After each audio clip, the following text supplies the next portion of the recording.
news comes first. This is ABC-7 Extra. Welcome to ABC-7 Extra. I'm Dylan McKim. For the next half hour, we will be taking a deep dive into the police response during the shooting at Robb Elementary School in Uvalde, Texas. This past week, surveillance video from inside the school hallway during the shooting was leaked to media. KVUE, the ABC affiliate in Austin, Texas, along with the Austin American-Statesman, released the video on Tuesday. It is just a portion of the hallway video from that day. The Texas House Investigation Committee was planning to show the victims' families this video on Sunday and then release it to the public. El Paso State Representative Joe Moody is one of the 3 members on that investigation committee. In a tweet on Tuesday after the release, Representative Moody said, quote, "I'd also add that the report we're working on provides context. A piecemeal release of information continues to tell part of a story that people deserve the complete truth about," end quote. Tonight, we will look at the portion of the hallway video we can see. We will then have an expert talk about the response from police that we can see in the video. It shows just one side of the hallway where this shooting happened. On May 24th, a man with a gun walked into Robb Elementary School and shot and killed 19 students and 2 teachers. We're now going to break down the timeline from that day with the surveillance video. There is no audio in this next clip you're about to see, but some images may be disturbing. We start at 11:28 a.m. The shooter crashes his car into a drainage ditch outside of the school. A minute later, 2 men walk out of a funeral home to check on the crash. The shooter fires his gun at the men, but misses. They run away to safety. The shooter begins walking toward the school carrying a bag of ammunition. When he reaches the teacher's parking lot, he fires shots toward the school. Around this time, a report from Texas State University's Advanced Law Enforcement Rapid Response Training Center says prior to the shooter entering the school, a Uvalde police officer with a rifle saw the shooter outside the school. He asked the supervisor permission to shoot the suspect.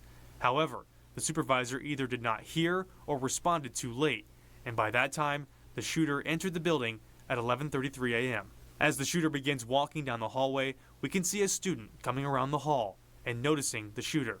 The suspect then goes into rooms 111 and 112 and begins shooting. There are reports he fired 100 rounds in 4 minutes. At 11:35 a.m., police are in the school. Officers are seen approaching the classrooms and at 11:37 are shot at. They retreat and 2 officers sustain grazing wounds. 26 minutes go by and we cannot see much action. At 12:03, a student inside the classroom calls 911. 7 minutes later, she calls again and says multiple are dead in her classroom. More law enforcement arrives throughout this video. Occasionally, you can hear gunshots coming from inside the classroom. It's not until 12:50 that authorities breach the classroom and kill the shooter. From the time cops enter the building to when they breach the classroom, 1 hour and 14 minutes elapsed.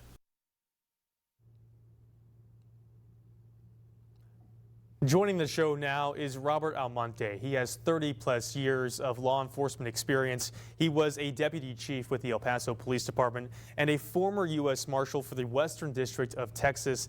That includes Uvalde from 2010 to 2016. Robert, thank you very much for joining the show. Thank you for having me here.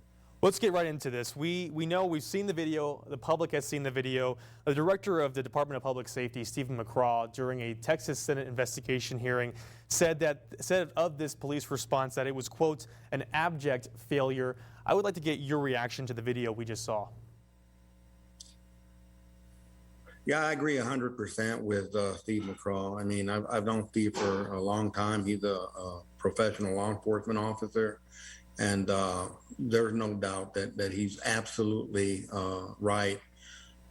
This was a total failure in law enforcement's response to an active shooter incident.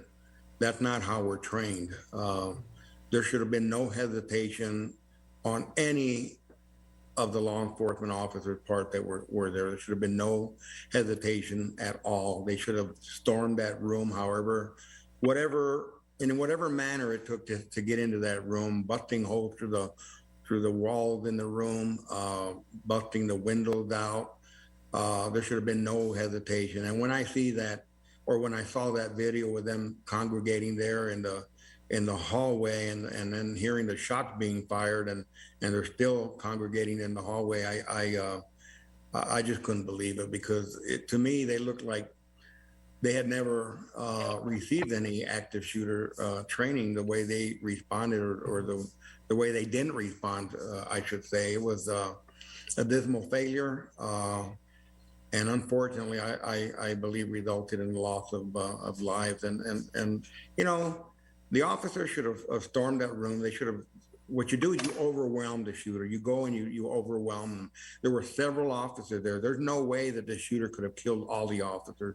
One of those officers would have been able to take that shooter out and possibly save some of those the lives of 21 people in that classroom or in the school, and that didn't happen. Now, and more, it was very probable that some of those officers would have been killed, but that's what they're paid for. That's what we sign up for. That's our job. That's our duty. We took an oath of office to do that, to protect life. And nobody wants to do that. You don't go to work, put that uniform on and thinking, you know, I'm going to die. But I mean, it's a possibility. Every time you put that uniform on, especially in an active shooter situation, you just go in there. You don't do any conversation. You just a show of force, and you just overwhelm the shooter. And that didn't happen. I can't wrap my head around what happened. I see that video and I'm still in disbelief. Well, let's go outside. Right before the gunman entered the school, that Texas State University report says that a Uvalde city police officer armed with a rifle did see the gunman walking toward the school with armed. He was shooting at the school. It's reported that he asked for permission from a supervisor to take a shot. Either the supervisor did not hear his request or did not respond in time. By the time the cop turns around, the gunman has already gone into the school. In that situation, if you are an officer, you see someone who is a threat to school, he's already been shooting his weapon at a school, what's the protocol there? Do you take the shot? Do you need permission to take a shot? No, you don't need permission. You know, I've heard that same report, but I've heard also conflicting reports that did not happen, and I'm hoping that didn't happen. I've been hearing conflicting reports on that situation, but let's say, for the sake of argument, that did happen. No, that officer does not need to ask for permission to take a gunman out of there walking toward the school. You don't need for that gunman to point the weapon at you. You don't need the gunman to fire around anywhere. You just take them out. I mean, it's common sense. Gunman with a gun going into a school, that's not a good formula there. So you take them out and you did your job. So here's the other thing too, is that him asking for permission, if he did ask for permission, I mean, here's the thing, me as a supervisor, I would tell him, well, you're the one there. I don't see what you see. If you think you need to do it, do it. So I don't buy that. You know, I asked for permission and I didn't get a response. Here's the deal. In an active shooter situation, any active shooter situation, when it comes down to it, really nobody is in charge.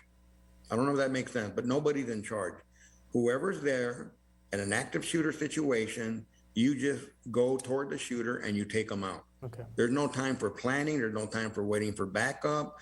Now, when they had the officer that showed up and had the ballistic shields and helmets, well, what should have happened then, and actually before, even if those shields weren't there, any of the officers should have gone directly toward the shooter and take him out. But when I saw those officers with the helmets and the shields and they're just standing there, I was so anxious. All of the officers should have followed behind those officers with the shields and just go straight toward the subject. But the bottom line, active shooter situation, right. No one's in charge. You're in charge. The officers, all the officers there are in charge, and their goal is the same goal, and that's to take the shooter out. And that, unfortunately, that didn't happen. Well, the Uvalde School Police Chief, Pete Arredondo, he has been called the incident commander during that active shooting situation. Just after they were shot at, this is around 11:40 a.m., Arredondo did not have a radio on him. He actually called the landline to the Uvalde police and was saying that he needed some backup. State police, they released the transcripts from that call, and he, in the transcript, says that they need more firepower, that it's all pistol what they have, and the shooter has an AR-15. Is that a good enough excuse not to go in there? No. I you know, quite frankly, the officer had a pistol, and he fires those rounds, or he or she fires those rounds, and even if they run out of bullets, you just charge the shooter. You just overwhelm them. There's no time for planning.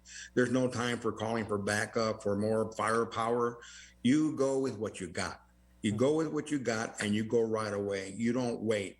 There is no time. And then the thing that's so heartbreaking is hearing those shots being fired and still seeing officers standing outside. So there is absolutely no excuse. You go with what you got. Even if there's 10, 50, there were several officers there. These officers should have and they could have overwhelmed the subject, and that didn't happen. Okay, Robert, we'll stay with you. We're going to take a quick break. We'll come back looking more at this video. We have some more questions for Robert Almonte. You're watching ABC-7 Extra. Stay with us.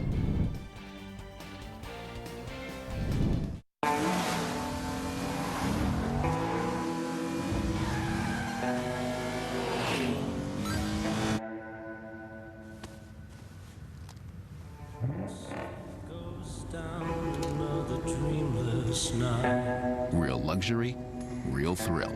Feel the rush of performance at the Lexus Golden Opportunity sales event. Get $500 lease cash toward a 2022 IS 300.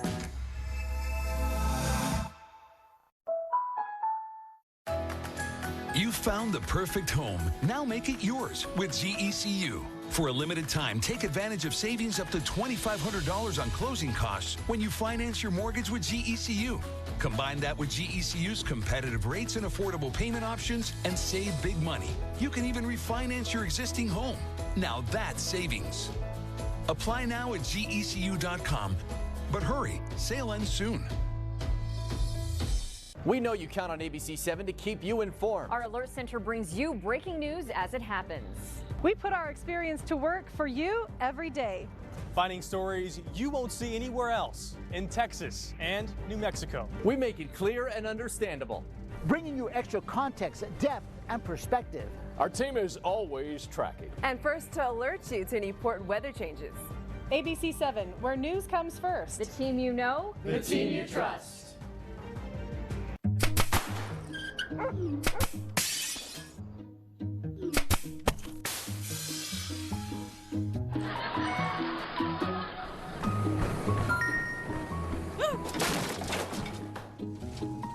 When you don't keep your eyes on what you're doing, it can be downright dangerous to you and others, especially when you're behind the wheel. Put your phone down. Heads up, Texas.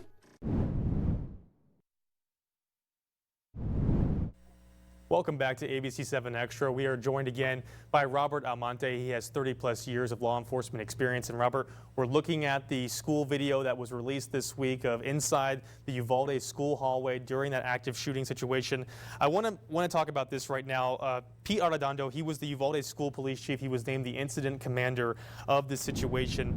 He claims that he saw this as a hostage situation, not as an active shooter situation, that this was a gunman who had barricaded himself in a room. But we did mention last segment, while police were there, that 74 minutes before they went in to actually go inside and kill the shooter, we heard gunshots coming from inside the classroom. Pete Arredondo, he did try to communicate with the gunman, both in English and in Spanish. It's reported the gunman never communicated once with police. Can you kind of explain what is the difference between a hostage situation and an active shooter situation? And was this a hostage situation? Not at all. This was not a hostage situation. From the get-go, that was not the intent of this shooter. And obviously, he shot his mother or grandmother, I believe. Then he took a shot at those two employees, I think, from the funeral home. Mm-hmm. He's walking toward the school. He's armed. The last thing on his mind was having a hostage situation. Why would a hostage taker want to go to a school where there's young children? What would he be holding them hostage for? Anybody going into any school with a gun is there to kill people. There is no barricaded subject. Even if the officer didn't hear one round being fired, knowing that the subject was armed, and they did, that was reason enough for them to go in, overwhelm the subject, and take him out and kill him. And again, you don't wait for the subject to fire a shot. He's in a room full of kids. He has a weapon. You shoot him, you kill him. Shoot him, you kill him.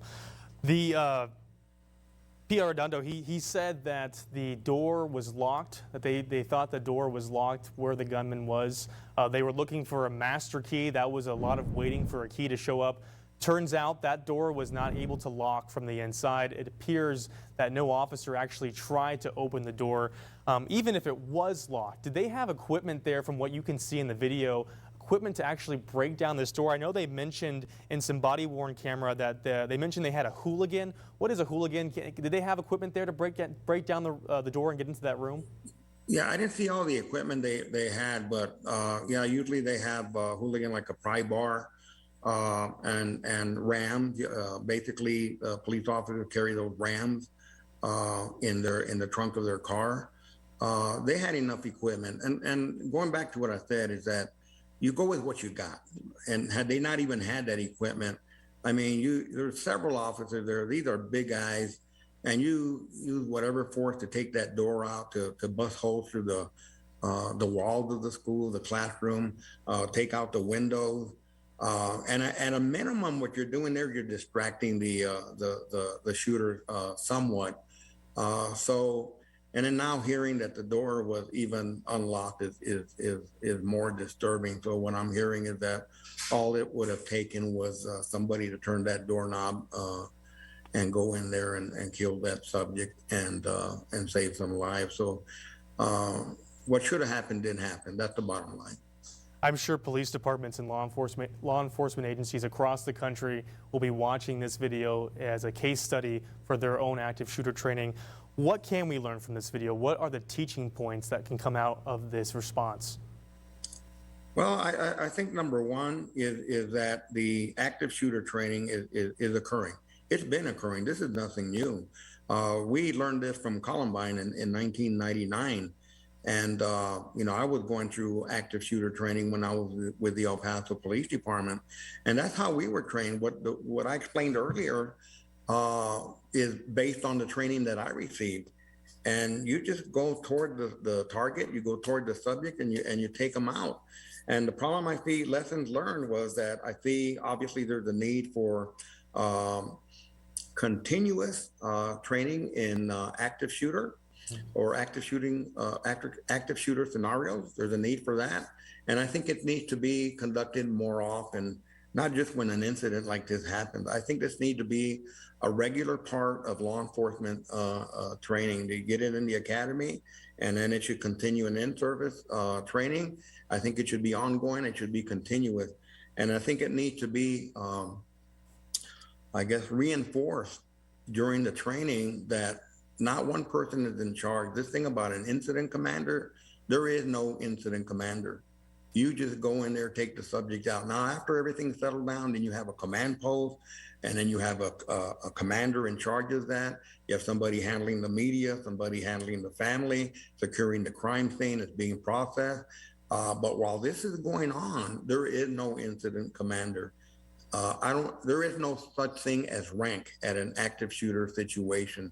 The officers, I don't care if there's a lieutenant there, a chief there, an officer in an active shooting situation, that officer, he or she needs to fall back under training and just go in toward the subject.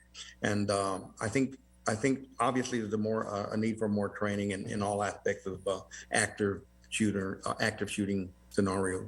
Robert Almonte, thank you so much for coming on the show and giving your insight using your experience. Still to come on ABC-7 Extra, we'll look at the investigation into the Uvalde shooting and the access to public information. Stay with us.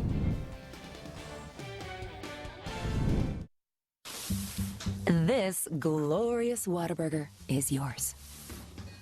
A few minutes ago, it didn't even exist. Why? Because every Whataburger is 100% fresh beef and made to order. That means we didn't start cooking it until this exact moment, right here, when you ordered it into existence. Whataburger, just like you like it.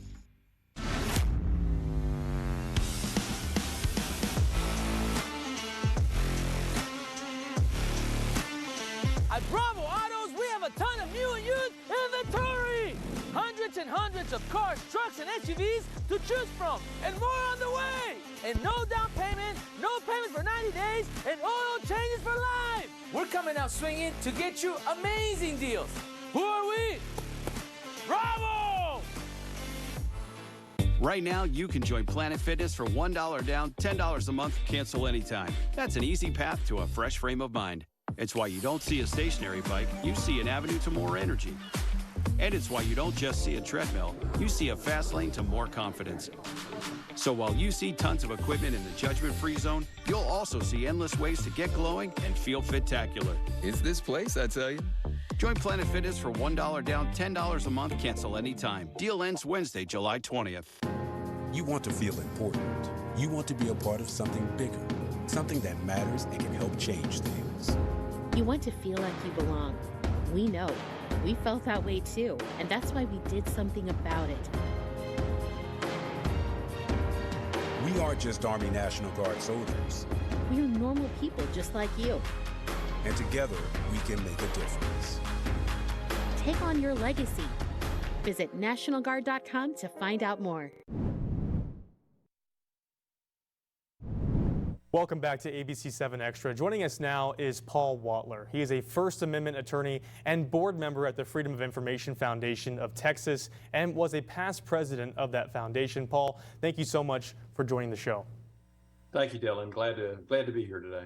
Well, I want to mention this letter that was written by that foundation dated on June 22nd, almost a month after the Uvalde shooting. That first paragraph here says, quote, "The Freedom of Information Foundation of Texas continues to urge law enforcement and other government officials at all levels, school, city, county, state, and federal, to promptly release critical information related to the May 24th mass shooting at Robb Elementary School in Uvalde, Texas." You're calling for transparency here. Why is it so important to have transparency in this type of investigation?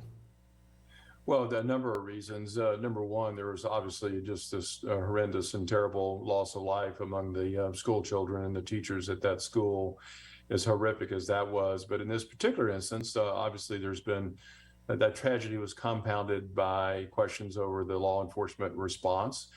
And here in Texas and under the federal Constitution, I mean, basically, people have a right to know. Particularly when law enforcement is called into a situation and law enforcement uses or maybe delays in using deadly force. I think the right of transparency, the expectation among the public at large and among citizens here is to have accountability from law enforcement in that situation. And you really can't have that sort of accountability unless the information about this particular incident is made available, videos are made available, whatever it is, can shed light on it, is made available to the public. But unfortunately, that has been really minimally happening, if at all, in this instance. And that's unfortunate. And Paul, help our viewers understand what kind of information can be released and what should be released. Well, the starting point here in Texas is we have a statute called the Texas Public Information Act that says there's a presumption that all information held by government, including law enforcement, is open to public inspection. That's the starting point. There is some exceptions, and of course they should be for law enforcement situations and pending investigations and so forth. Unfortunately, in this particular case, this is kind of falls into what's sort of infamously known as the dead suspect rule, which there's a provision in Texas law that says if a particular case has not resulted in conviction of a suspect, then the police have really complete discretion over whether or not to release records and information related to that. And of course, where there's a dead suspect, as there is in this case, there will never be a conviction. So it sort of gives unlimited and unending discretion to law enforcement to hold those records. That's really the situation that's occurring right now in Uvalde and has happened in many other similar situations over the last number of years. I practice law here in Dallas, Texas, and most famously, I should say, back in 2016, we had a terrible incident in downtown Dallas, mass shooting that killed 5 police officers. That suspect was also taken out by police in a controversial fashion. They actually used an IED, an improvised explosive device, to take that suspect out, and that was controversial. And police used this dead suspect loophole to withhold massive amounts of information on that case. To this day, the complete record of that case has not been released. And Paul, State Representative Joe Moody, he's been a supporter of closing that dead suspect loophole. It's failed. Attempts to close that loophole at the state level have failed. Why are they failing? Why are they not trying to, lawmakers at the state level, trying to close that loophole? Well, first a shout out to Representative Moody. He has been a leader in this realm, and he has been ahead of this issue long before the Uvalde incident, long before the shooting at the Walmart in El Paso. He did sponsor a bill in 2019 before the El Paso shooting that would have amended and done away with this dead suspects loophole that was passed out of the House, but unfortunately died in the Senate. So he has been out front on this. I think part of what's involved here is the natural tendency of some degree of deference to law enforcement, particularly when there's a pending investigation, and when all the facts are not in. The law does give some deference to police. Obviously, we don't want to unduly interfere with an investigation on the part of law enforcement, but at some point there has to be a ranking, a prioritizing of the public's right to know, the public interest in understanding what happened here, and the ability for the public to see that there's accountability in situations like this. Is there hope in the near future that this loophole will be closed? We have another legislative session coming up here next year. Yeah, I think so, because Speaker of the House Dade Phelan has already gone on record since the Uvalde shooting as supporting this bill that Representative Moody advanced a couple sessions ago. He'd like to see that brought forth again. He supports it.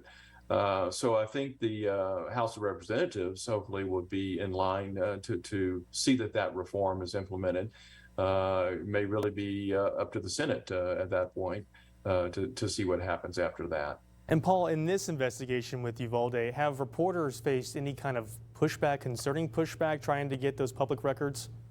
Oh, yes. I mean, I think across the board, whether it's, the San Antonio Express News, the Laredo Times, the, El Paso, your newsroom, I'm sure, has probably experienced it almost uniformly. And of course, there's requests are going to multiple agencies, but pretty much across the board, all the agencies are responding similarly to all the requesters, and that is that they're, by and large, denying those requests. We see things becoming public because, for instance, Speaker Phelan convened a special House Legislative Committee, and they've been able to get some records. But unfortunately, there's been very little of that being released to the news media, to the public at large. Paul Wattler, thank you so much for coming on the show. I appreciate your insight. Thank you for having me. And thank you for joining for ABC 7 Extra. Have a great start to your week.